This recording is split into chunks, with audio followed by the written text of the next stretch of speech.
నమస్తే, నా పేరు అభినవ్ శర్మ. నేను 1వ తరగతి చదువుతున్నాను. నేను ఇప్పుడు చెప్పబోయేది నీళ్ళ గురించి. ఇక్కడ ఆకుపచ్చలు ఉన్నాయి అన్ని కొండలు. ఇక్కడ నీళ్ళు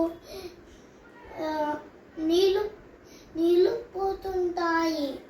ఇక్కడ పసుపు రంగులు ఉన్న కాడ చెట్లు పొలాలు మంచిగా పెరుగుతాయి. ఇక్కడ చాలా మంది ఇల్లులు కట్టుకుంటారు. ఇంత మంచి ప్రదేశం. చాలా మంది ఇక్కడ ఆకులని చెట్లని పొలాలను పెంచుతారు. నేను ఇప్పుడు చెప్పబోయేది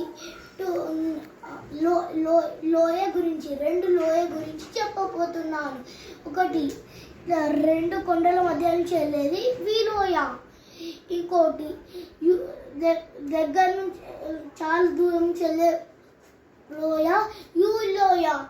ధన్యవాదాలు.